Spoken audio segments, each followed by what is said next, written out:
오늘 우리가 함께 나누고자 하는 말씀은 빌립보서 4장 11절에서 13절의 말씀입니다. 자족하는 비밀. 우리 한 절씩 교독하며 나갔으면 좋겠습니다. 제가 먼저 읽겠습니다. 내가 궁핍함으로 말하는 것이 아니니라. 어떠한 형편에든지 나는 자족하기를 배웠노니 나는 비천에 처할 줄도 알고 풍부에 처할 줄도 알아. 모든 일 곧 배부름과 배고픔과 풍부와 궁핍에도 처할 줄 아는 일체의 비결을 배웠노라. 함께 읽습니다. 내게 능력 주시는 자 안에서 내가 모든 것을 할 수 있느니라. 아멘. 아멘. 전에 제가 이렇게 강의한 거를 제 딸이 들었어요. 가족들이 다 듣더니 저희 딸이 저한테 그랬어요. 어머, 저분 누구세요? 저분 제가 아는 엄마하고 틀린데요. 제가 겉으로만 이렇게 좀 여성스럽고 조용조용하고 그러고요. 실제로는 안 그렇습니다. 그래서 원영주 목사님은 있는 모습 그대로 보여주시는 거고요. 저는 좀 커버업을 잘하는 것 같아요.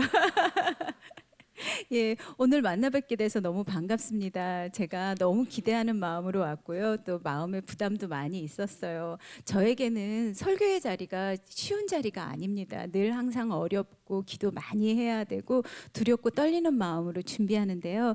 그래도 온다는 것이 너무 감사했고 제일 좋았던 게 무엇인가 하면 어제 저녁에 이 자리에서 인도네시아 선교팀 파송이 있었어요. 그래가지고 얼마나 뜨겁게 기도를 하시고 찬양을 하시고 그러는지 원래 영성은 선교사 영성이 최고거든요. 저희 목회자나 사모나 이런 분들 아무것도 아니고요. 선교사 영성이 사실은 최고인데 그분들이 120명이 선교사의 영성을 가지고 기도하시니까 이 공간이 성령 충만한 게 느껴지는 거예요. 그래서 어제 저녁에 제가 안심을 했어요. 아, 내일 저는 숟가락 하나만 얹으면 되겠구나.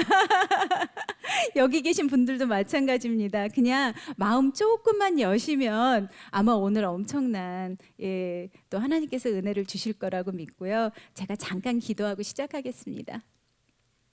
사랑의 하나님 감사합니다. 이렇게 귀한 분들을 만나게 하신 거 감사합니다. 하나님, 저는 주님 정말 큰 건 바라지 않습니다.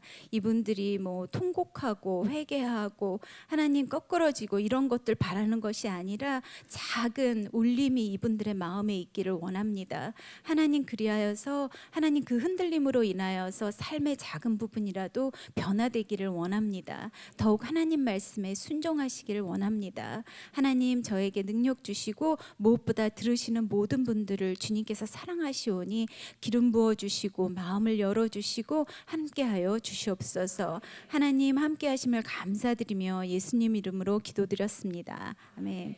예, 제가 여기 수요 예배 팀의 영성에 대해서 굉장히 너무 감사했던 게요. 아까 기도를 들으면서 보통 기도가 저부터 시작하잖아요. 하나님, 저 바꿔주세요. 저 이렇게 해주세요. 그리고 나서 조금 넓어지면 자녀들, 남편, 또 주위에 있는 가족들, 친구들 이 정도로만 하는 게 그건데 보니까 수요 예배 기도는 시작이 나라예요.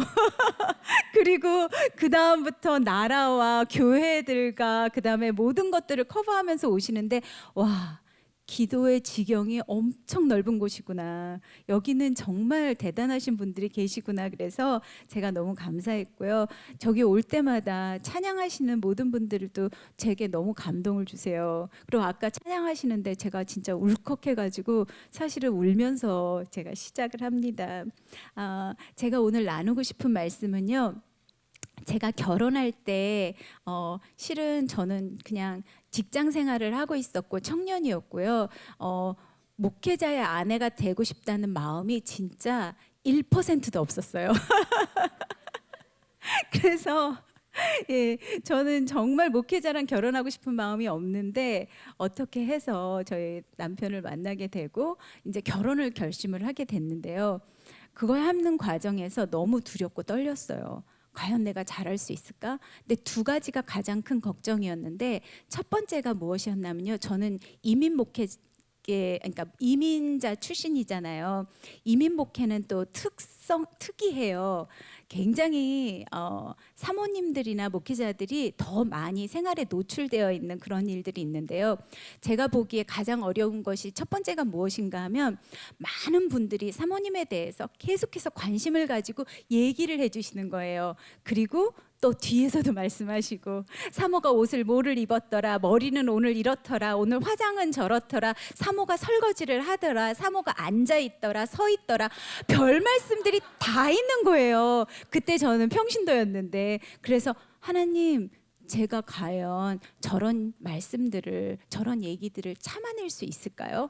제가 어떻게 할 수 있을까요? 그랬을 때 하나님께서 제게 시편 말씀을 주셨어요. 내가 너의 산성이 될 거고, 내가 너의 피난처가 될 거고, 내가 너의 방패가 될 거니까 너는 걱정하지 마라.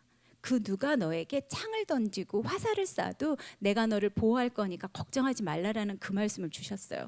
근데 또 두 번째가 걱정이 무엇이었냐면, 저는 결혼 전에는 직장 생활도 잘했고 비교적 이제 풍부한 가정에서 자라서 경제적으로 별로 어려워 본 적이 없는데, 제 주위에 계신 모든 사모님들이 경제적으로 다 어려우셨어요. 특히 이민목회 쪽은. 그래서 제가 하나님, 제가 만약에 물질적으로 어려우면 하나님 원망하지 않을까요? 남편과 결혼한 걸 후회하지 않을까요? 어떻게 하면 좋아요? 그랬을 때 하나님이 주신 말씀이 오늘 제가 나누고 싶은 말씀이에요. 빌립보서 4장 11절에서 13절 말씀을 주셨어요. 저는 이 말씀을 전에도 읽었지만 이 말씀이 제 마음에 와서 닿은 적은 별로 없었는데, 그때 너무나 확연하게 와서 닿은 거예요.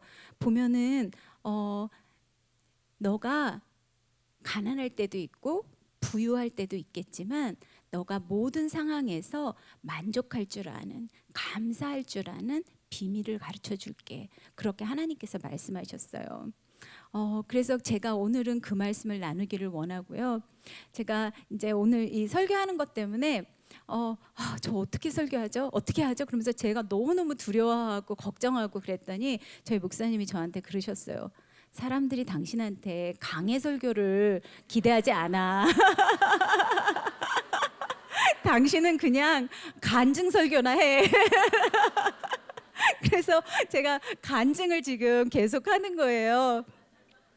한 가지 제가 나누고 싶은 게, 작년 여름 딱 이맘때 저희 시아버님이 돌아가셨어요. 근데 그때 저희 아버님이 많이 위중하셔서 제가 굉장히 많이 바빴었어요. 병원 계속 모시고 다니고 돌봤어야 하고 돌봐드렸어야 하고, 또 그리고 또 교회 일도 엄청 많았고, 또 선교도 가야 했고, 여러 가지로 제가 몸이 10개라도 모자랄 정도로 뛰어다니면서 정말 몸에 손가락 하나 까딱할 힘이 없을 정도였어요. 아버님 돌아가시고 또 장례를 다 치르고 났는데 정말 손가락 하나도 까딱할 수 없는, 너무 힘들고 지쳐 있었어요. 그리고 하나님, 저 정말 아무것도 하고 싶지 않아요. 저 정말 쉬고 싶어요. 저 정말 아무것도 하기 싫어요라고 계속 얘기를 했는데, 저희가 이제 휴가를 받게 돼서 이제 미국으로 친정으로 갔어요. 친정으로 가기 전에 제가 엄마한테 전화를 해서, 엄마, 나 아무것도 시키지 마. 그리고 일 아무것도 벌리지 마. 나 아무것도 안 할 거예요. 나 아무것도 신기지 마세요. 그랬더니 저희 어머니가 하시는 얘기가, 그래, 걱정하지 마. 너 손가락 하나도 까딱하지 말고 너 그냥 오면 엄마가 다 해줄게. 그러신 거예요. 그래서 맞아요, 엄마. 나 저 손가락 하나도 까딱 안 할 거예요. 아시겠죠? 그리고 선포하고 갔어요. 근데 하나님은 항상 제 하는 말에 언제나 응답하세요. 제가 딱 가자마자 결막염이 걸렸어요.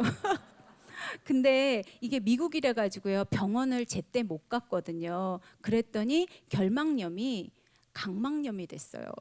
그래가지고 앞이 뿌해가지고 하나도 안 보이는 거예요. 그리고 이게 그 결막염이요, 한국에서 걸려가지고 온 거라고 저를 거의 완전히 무슨 큰 병이 거의 메르스 사태 그런 비슷한 식으로요, 저를 격리시키는 그런 일들이 있었어요. 그래서 앞이 보이지가 않았고요. 그래서 정말 손가락 까딱을 할 수가 없었어요. 제가 미국 가서 제일 하고 싶었던 게 뭔가 하면 빈둥빈둥 놀면서 TV 보는 거. 그리고 차 몰고 나가서 쇼핑하는 거.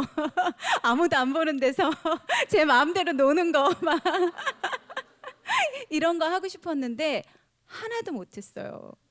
그래서 제가 하나님 앞에서 그리고 제가 거의 완전히 격리돼 가지고요. 밥도 제가 이제 그 한국 원래 홍콩 그 독감이 더 무서운 거잖아요. 외국에서 들어온 게 그것처럼 한국 결막염은 정말 낫지도 않는데요. 그리고 저희 한국은 그 아프면 그만큼 세게 약을 주시는데 미국에서는 약을요 주시는데 아침 저녁으로 한 번씩 넣으래요. 근데 제가 한국에 계신 안과 선생님에게 연락드렸더니 2시간에 한 번씩 넣으래요. 약 처방 자체가 틀려요. 그래서 저 그곳에서 밥도 종이 접시하고 나무 젓가락으로 먹고요.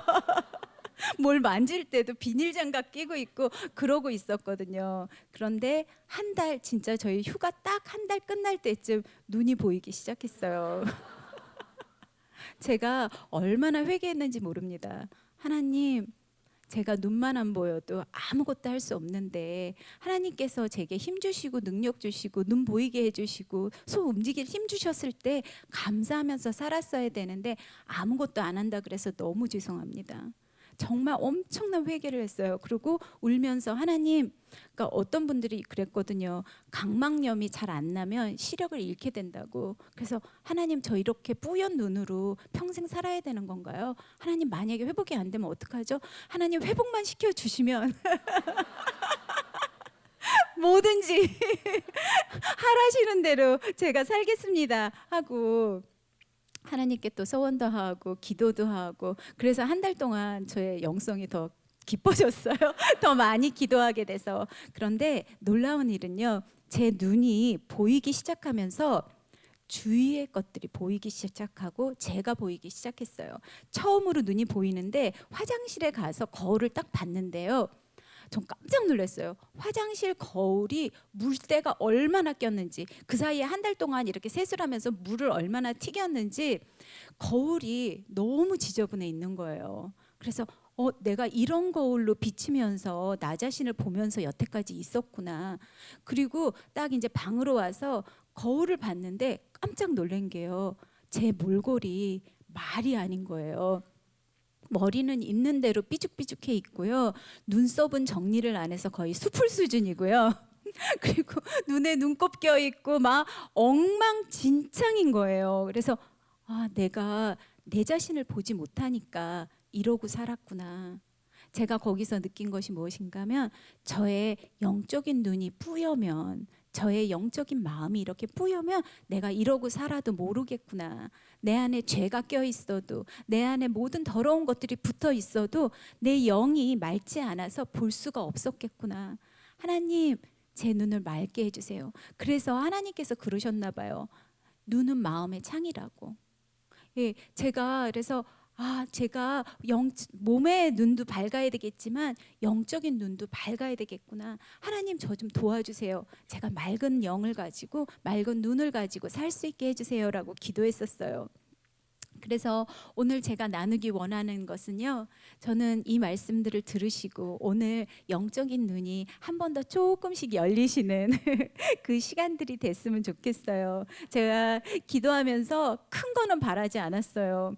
제가 이렇게 보면서 늘 부러운 게 뭔가 하면요. 저희 목사님께서 막 기도하고 말씀을 전하면 막 사람들이 은혜를 받고 울고 막 변했다 그러시고 막 이러잖아요. 근데 저는 제가 정말 바랬던 게 하나님, 조금만이라도 흔들림이 있게 해주세요.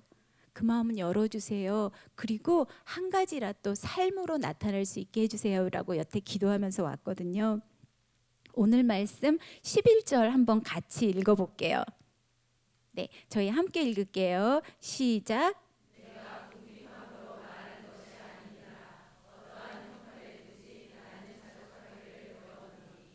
네, 여기에 보면은요, 이 글은 사도 바울이 로마 지하 감옥에 갇혔을 때 쓴 거예요. 그런데 아마 그 빌립보에 있는 사람들이 사도 바울이 필요한 데 쓰라고 아마 헌금을 좀 한 것 같아요. 그랬더니 사도 바울이 그 헌금을 받고 너무나 감사하다고 빌립보 사람들에게 얘기를 하는데요.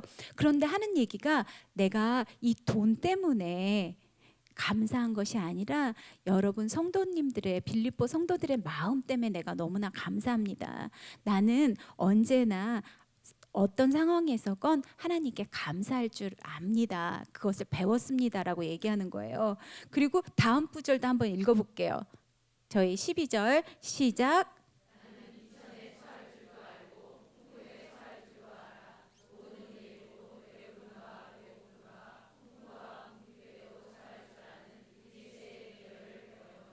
네, 여기서 비천에 처할 줄 안다는 얘기는요. 제가 다 찾아보니까 뭐라고 썼나 하면 초라해 보일 때도, 아무것도 가지지 않았을 때도, 가난할 때도 그런 거예요. 근데 저희 교회에도 그런 분들 계셨어요. 딱 왔는데 본인은 너무 초라해 보이는데 명품을 입은 분들이 너무 많더래요. 명품 차를 타는 분들이 너무 많더래요. 그래서 자기가 너무 초라해 보여서 자기 시험 들어서 교회 못 오겠다고 그러시는 분들이 계셨어요. 그런데 사도 바울은 내가 초라해 보일 때도, 그리고 또 얘기하시는 게 내가 풍부할 때도, 많은 것을 가졌을 때도 만족할 줄 아는 비밀을 알고 계시다는 거예요.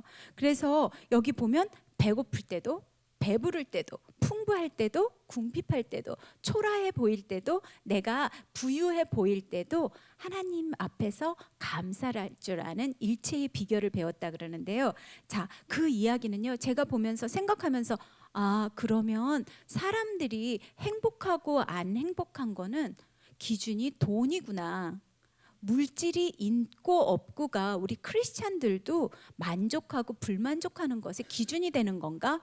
그랬는데 사도 바울이 나는 물질을 초월해서 만족할 줄 안다는 거예요. 영어로 보시면요. 네, 함께 읽어볼게요. 아, 이거 제가 읽을게요. I have learned the secret of being content in any and every situation. 이게 뭔가 하면요. 그냥 좀 띄워주세요. Secret은 비밀이잖아요. Of being content, 만족하다는 건데 any, 어떤 상황이나 every, 모든 상황이에요. 그러니까 일체의 비결이라 그랬는데요. 실은 뭐라고 사실은 해석해야 되는 것이 옳은가 하면 자족할 수 있는 비밀을, 그러니까 어떤 그리고 모든 상황에서 자족할 수 있는 비밀을 배웠노라. 여기 보면 11절에도 배웠다 그러고요. 12절에도 배웠다 그랬어요. 그래서 제가 이 배웠다고 왜 두 번이나 얘기했을까? 그러고 헬라어 성경을 찾아봤어요. 근데 첫 번째 헬라어로 된 11절에 있는 배웠다라는 뜻은요. 어느 한순간에 깨달음을 얻었다. 어느 한순간에 급격하게 알았다. 그러니까 사도 바울이 회심하는 그 시간이 있었잖아요. 예수님을 만나고 그 시간에 딱 깨달음을 얻은 거예요. 그런데 12절에 있는 배웠다라는 헬라어는 다른 단어를 사용하면서 뭔가 하면요. 내가 경험을 통해서 배웠다. 내가 훈련되었다라고 그러는 거예요. 그래서 이 말이 맞다. 왜냐하면요. 제가 결혼하기 전에 하나님께서 분명히 이 말씀을 주셨어요. 너가 가난해도 부유해도 만족할 수 있는 비밀을 가르쳐 줄게. 그때 분명히 제게 깨달음을 주셨는데요. 제가 25년 동안 목회자 아내로 살면서 그것이 늘 적용된 게 아니에요. 너무 힘들 때도 있었고 제 자신이 너무 초라해 보일 때도 있었고 비교가 될 때도 있었어요.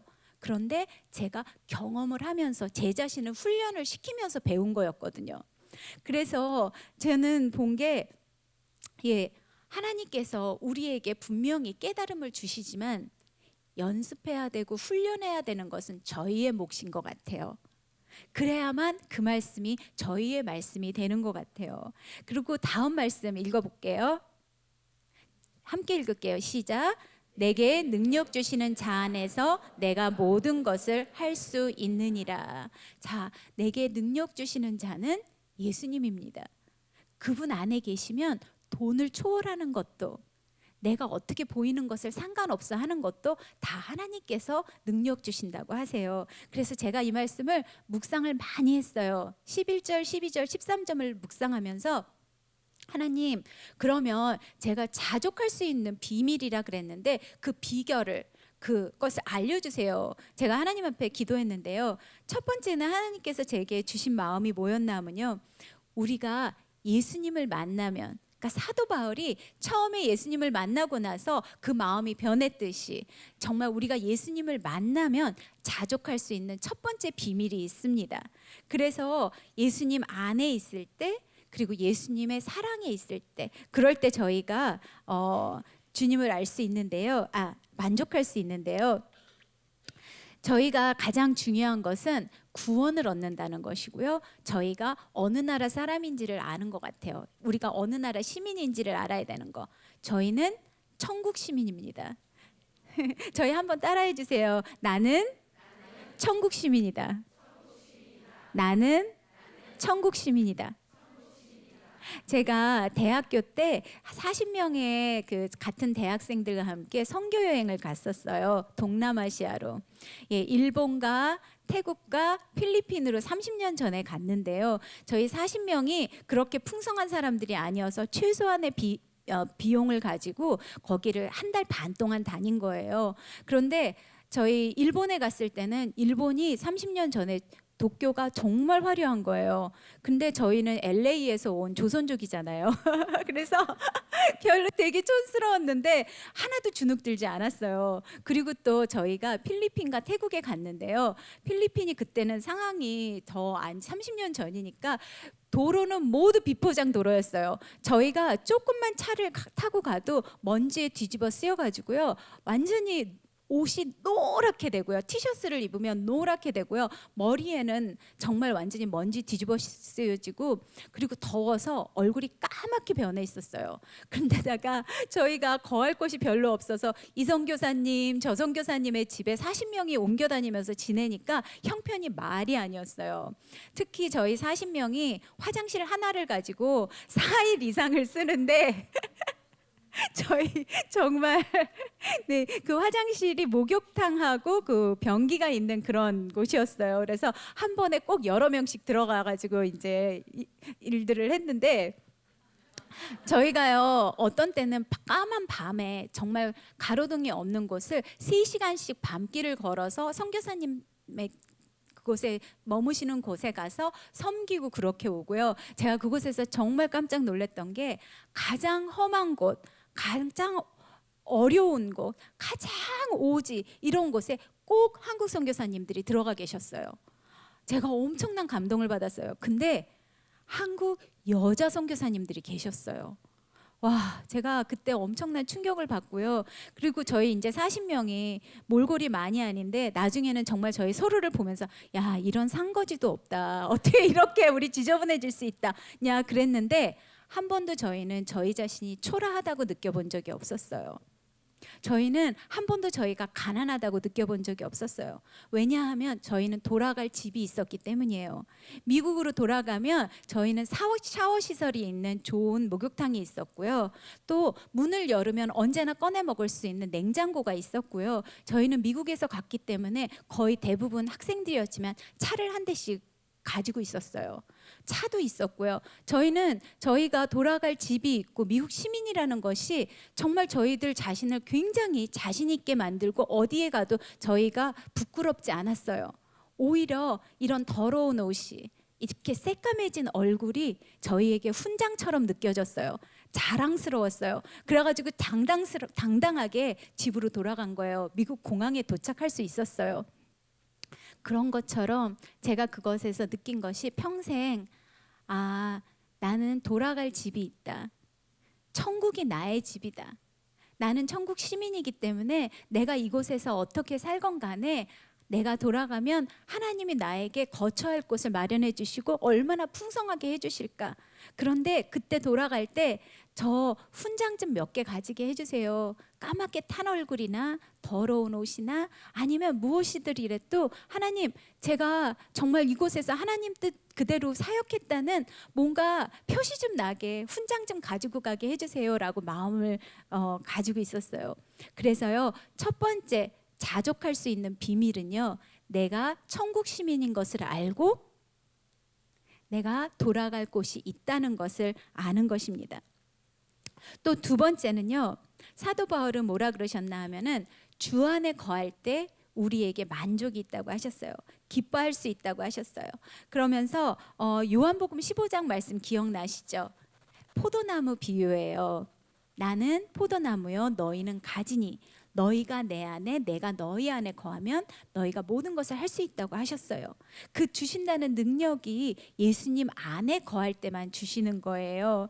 그래서 예수님의 사랑 안에 거할 때, 예수님의 말씀 안에 거할 때, 예수님 안에 거할 때 저희가 만족할 수 있는 비밀이 있어요. 그래서 제가 그것도 좀 묵상을 해봤어요. 하나님, 그러면 저는 가지인데요. 가지로 하는 게 뭐 해야 되는 거예요? 그리고 제가 이제 저는 되게 질문이 많은 사람이라서 하나님한테 되게 많이 물어보거든요. 예수님, 제가 그러면 예수님은 나무시고 저는 가지인데 제가 가지로서 해야 될 일은 무엇일까요? 그랬더니 제가 그냥 느낀 거는요. 나무이신 예수님은 땅에서 영양분을 공급하시고 수분을 주시고 저에게 모든 필요한 것을 주시는 거예요. 그러면 가지인 나는 나뭇잎을 크게 펼쳐서 광합성 작용을 해야 돼요. 햇빛을 받아들이고요. 그리고 거기서 에너지를 만들어서 그 나무하고 또 쉐어하는 거예요. 그리고 제가 영양분이랑 수분을 그대로 받겠다고 얘기해야 돼요. 아, 나는 싫어. 나는 다이어트 해야 되니까 수분과 영양분 요만큼만 받을게요. 10%만 받을게요. 그럴 수 없는 거예요. 예수님이 주시는 대로 다 받고 제가 할 일은 광합성을 하면서 에너지를 다시 주님의 일에 돌려드리는 일이었어요. 그래서 저는 여러분들께서 주님 안에 거하시면서 계속해서 에너지를 만들어내시기를 바라요. 자, 그리고 한 가지 더 있었어요. 또 세 번째로 우리가 자족하는 비결은 무엇인가 하면요. 우리의 생각이 바뀌어야 돼요. 자, 로마서 12장 2절 말씀 보여주시겠어요? 저희 함께 읽을게요. 시작. 너희는 이 세대를 본받지 말고 오직 마음을 새롭게 함으로 변화를 받아 하나님의 선하시고 기뻐하시고 온전한 뜻이 무엇인지 분별하도록 하라. 이거 그냥 놔둬보세요. 자, 여기 보면 오직 마음을 새롭게 했다 그랬잖아요. 근데 이것이요, 영어로 보면 mind라고 돼 있어요. 제가 모든 성경을 모든 번역본, 영어로 된 거, 한국어로 된 거를 다 찾아봤는데요. 한국에서는 다 마음이라고 번역을 했는데 헬라어나 아니면은 영어로 된 것에 보면은 한 군데도 마음이라고 표현한 곳이 없고요. 마인드, 생각이라고 했어요.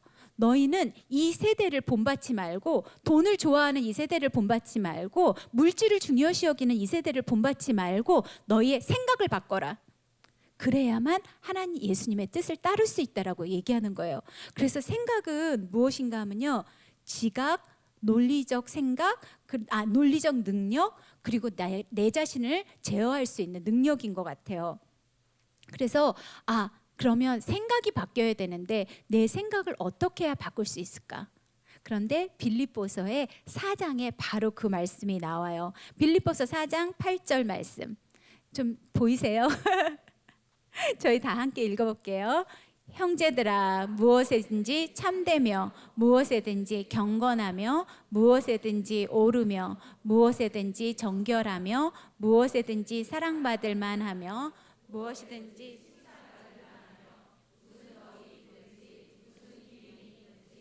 것들을 생각하라. 이것들을 생각하라 그러시면서 무엇을 생각해야 되는지 저희에게 알려주신 거예요. 무엇이든지 참된 것, 옳은 것을 생각하고요, 경건한 것을 생각하래요. 그리고 정결한 것, 사랑받을 만한 것, 칭찬받을 만한 것이라고 얘기하고요. 무슨 덕이 있든지 무슨 기름이 있든지, 기름이라는 것을요 제가 봤더니 무엇인가 하면 기특한 거래요.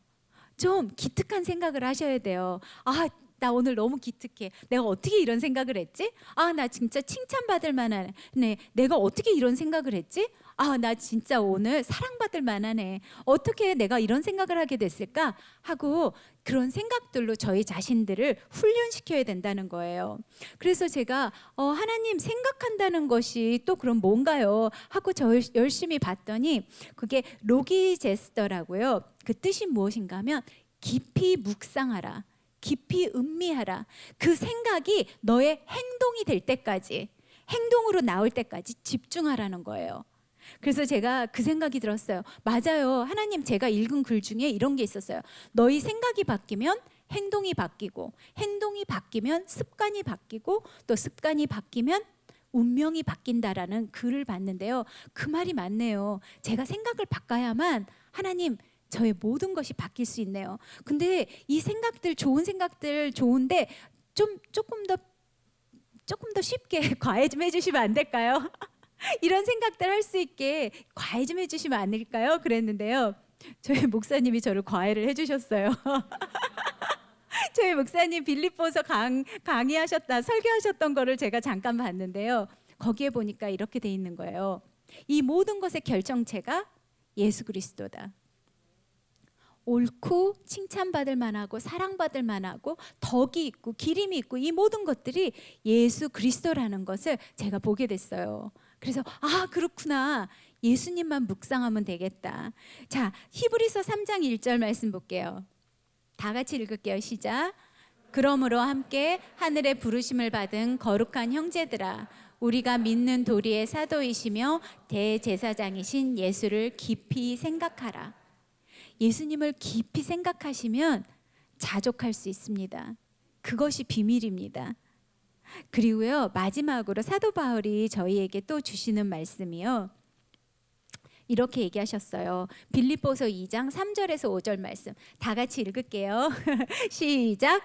아무 일에든지 다툼이나 허영으로 하지 말고 오직 겸손한 마음으로 각각 자기보다 남을 낮게 여기고 각각 자기 일을 돌볼 뿐더러 또한 각각 다른 사람들의 일을 돌보아 나의 기쁨을 충만하게 하라. 너희 안에 이 마음을 품으라. 곧 그리스도의 예수의 마음이니. 네, 여기 보면은요, 계속해서 얘기하시는 게 너희들 그리스도 예수의 마음을 품어라. 겸손의 마음이다. 너희가 그래야만 기쁠 수가 있다라고 얘기를 하세요. 예수 그리스도의 마음은 겸손의 마음이에요. 가장 겸손을 가장 많이 하신 것이 십자가 사건이시죠. 하나님의 아들이시지만 하나님인 것과 동등한 것을 취하지 않으시고 십자가에 저희를 위해 돌아가셨죠. 그런데 그것은 제가 따라하기 너무 어려운 것 같고요. 그 다음으로 보여주셨던 겸손의 마음이 무엇인가 하면 제자들의 발을 씻는 사건이었어요. 성만찬을 마지막 만찬을 하시면서 제자들과 같이 다락방에 다 모이신 거예요. 그 당시에 비포장 도로니까 물론 엄청나게 먼지가 많았겠죠. 방에 들어가면 발부터 씻고 싶으셨을 거예요. 그런데 그 히브리 그 당시에는 이스라엘에서는 그게 들어오면 종이 나와서 그 오신 손님들의 발을 닦아주거나 그 방에 가장 어린 사람, 가장 낮은 계급의 사람이 발을 씻는 것이 당연했다고 해요. 그런데 예수님과 제자들이 다 앉았는데 아무도 발을 씻지 않는 거예요. 베드로는 아마 이렇게 생각했을 거예요. 나는 수제자인데 내가 어떻게 이 사람들 발을 씻어? 그리고요, 안드레는 이렇게 생각했을 거예요. 내가 예수님을 제일 먼저 따르기 시작했어. 내가 예수님을 따르기 시작했는데 내가 발 씻을 군번은 아니지. 그리고 요한과 야고보는요, 이렇게 생각했을 거예요. 하나님의 나라가 오면 우리가 우편 좌편에 앉을 건데 내가 뭐 때문에 이것을 찢어야 되는 거야? 아니야, 우린 아니야. 그리고요, 나다나엘이라는 바돌로메는 이렇게 생각했을 거예요. 예수님이 나에게 참 이스라엘이라 그랬어. 나는 참 이스라엘이기 때문에 발 씻을 군번은 아니야. 도마는 워낙 따지는 거 좋아했으니까 절대로 안 닦았을 것 같고요. 가룟 유다는 아마 예수님 팔 생각에 가득 차서 발을 씻기는커녕 어떻게 하면 예수님을 벗겨 먹을까 그런 생각을 했던 것 같아요. 각자 나머지 제자들도 아마 그랬을 거예요. 그런데 제가 가장 궁금했던 건요, 왜 예수님의 발은 안 씻겼을까? 예수님께서 벌떡 일어나셔서 예수님이 겉옷을 벗으셨어요. 그리고 수건을 허리에다가 차시고 제자들의 발을 씻기기 시작했어요. 그러면서 예수님이 너무나 좋은 본을 보여주셨는데 제가 궁금했던 건, 그러면 제자들끼리는 서로 안 씻었자고 할지라도 왜 아무도 예수님의 발은 씻기지 않았을까? 자신들이 예수님보다도 더 높다고 생각했을까? 예수님보다 더 나았고 더 많은 걸 가졌다고 생각했을까? 제가 보니까요, 저희가 교만한 것이 뭔가 하면 내가 예수님보다 더 낫다고 생각하는 것이 교만인 것 같아요. 예수님이 해주실 수 있는 일을 내가 하겠다 그러고 예수님에게 맡기지 못하고 예수님의 겸손의 마음을 배우지 못하는 것이 교만인 것 같아요. 그것이 저희들에게 감사할 줄 모르고 만족할 줄 모르게 하는 것 같아요. 그런데 예수님께서 제자들의 발을 다 씻기시니까 너무 당황했어요. 예수님 하지 마세요. 예수님 하지 마세요. 그랬을 때 예수님께서 이렇게 말씀하셨죠. 요한복음 13장 15절 말씀 다 같이 읽을게요. 시작. 내가 너희에게 행한 것 같이 너희도 행하려 본을 보였노라. 자, 예수님의 겸손의 마음을 저희가 따르기를 원하세요. 예수님이 직접 본을 보여주셨어요. 저는 오늘 여러분들에게 작은 선물을 드리기를 원합니다. 저희 나눠주실래요? 오늘 제가 나눈 말씀들을 작은 종이에다가 예쁘게 저희 간사님들이 만들어 주셔서 가지고 왔는데요. 다 나누어 주세요.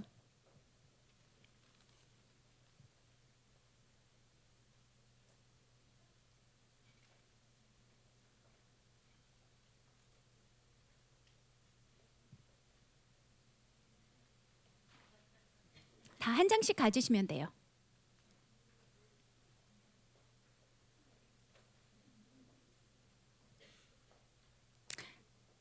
저희 함께 읽어볼까요? 다 받으셨으면 시작. 내가 어떤 그리고 모든 상황에서 만족할 수 있는 비밀을 배우는 법. 자, 첫 번째는 뭔가 하면요. 1번 다 같이 읽을게요. 시작. 나는 천국 시민이다. 나에게는 돌아갈 아주 멋진 집이 있다. 네, 두 번째 시작. 나는 예수님 안에 거한다. 예수님의 말씀 안에 거한다. 예수님의 사랑 안에 거한다. 자, 3번 시작. 나는 오늘도 예수님을 생각한다. 다 같이 밑에 쭉 읽을게요. 참된 것, 경건한 것, 옳은 것, 정결한 것, 사랑받을 만한 것, 칭찬받을 만한 것, 훌륭한 것, 기특한 것. 네. 그리고 4번 시작. 나는 예수님의 겸손의 마음을 품는다. 자, 매일 아침마다 제가 드리는 선물이에요. 아침마다 눈을 뜨셨을 때요. 이거를 한 번씩 꼭 읽어보세요.